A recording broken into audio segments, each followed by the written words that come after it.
নমস্কার বন্ধুরা, আমি সীমার আমার আরো একটি ব্লগে আপনাদের অনেক অনেক স্বাগত জানাই। এই যে আমাদের কিট্টু বুড়ি রেডি হয়ে গেছে। কার ব্যাগ হাতে নিয়েছিস? চলো।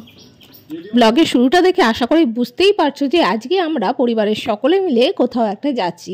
হ্যাঁ, ঠিকই ধরেছো, একটা রাইস সেরিমনি আছে, সেখানেই যাচ্ছি। আর দেখো, কথা বলতে বলতে পৌঁছে গেছি। ছিল শ্রীনিকার অন্নপ্রাশন, আর সেখানেই আমরা পৌঁছে গেছিলাম।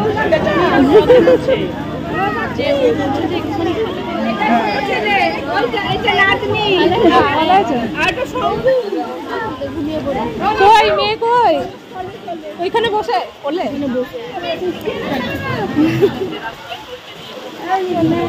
একটু না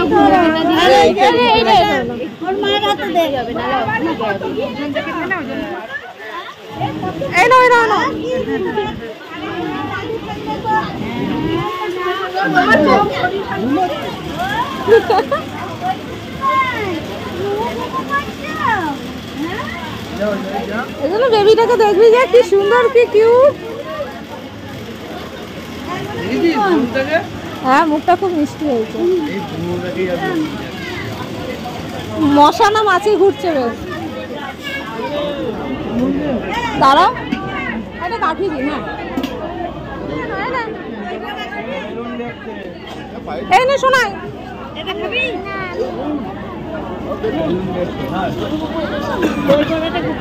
হ্যাঁ দই বড়া খাবো, ওর জন্য পকোড়াটা নিলাম।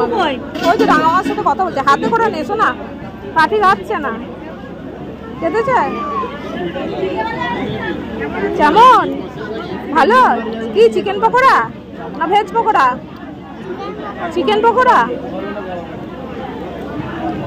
ধরো আমি কিনে, তুমি খেয়ে নাও, দিয়ে ওর পাটিটা ধরো, দিয়ে আমি যাবো।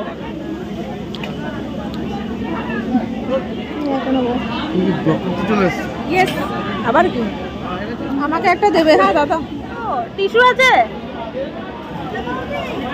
এ বাবা, পুরো হাত প্যাচ প্যাচ করছে, তুমি আমার হাতে ধরে দিলে।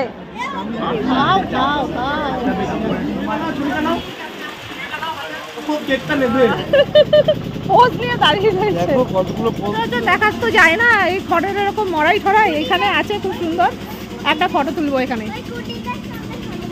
হ্যাঁ, এইখানটা দাঁড়িয়ে একটা ফটো তুলবো, এইখানটা। নেচেই যাচ্ছে। কোথায় রাখবি? আরে বাবা, কোনো রকমে বুঝতে পারলাম না। মেনু কার্ডে কি কি আছে? আচ্ছা ঠিক আছে। কই রে?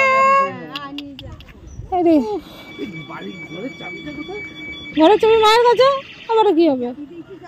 ও, তুমি চাবি দিয়েছো? ওই জন্যই বলছে। কোথায় ধান গাছ? সামনে ট্রেন যাচ্ছে, সামনে local train, Vande Bharat train. এটা নাকি বন্দে ভারত। পলাশে পুরো লাল হয়ে রয়েছে। ও কি সুন্দর লাগছে। কই গো শিমুল? ওই তো সামনে। আরে না, এই যে এটা শিমুল। হ্যাঁ, এটা পলাশ বলছে শিমুল। আমি খালি চোখে রয়েছি বলে এরকম দেখছি।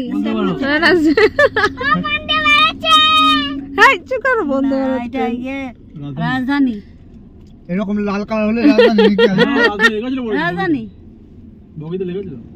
যাই হোক, দিনটা বেশ ভালোই কাটলো, আর কিট্টুও বেশ মজা করেছিল। তো ভিডিওটা ভালো লাগলে লাইক, কমেন্ট, শেয়ার আর ফলো করো।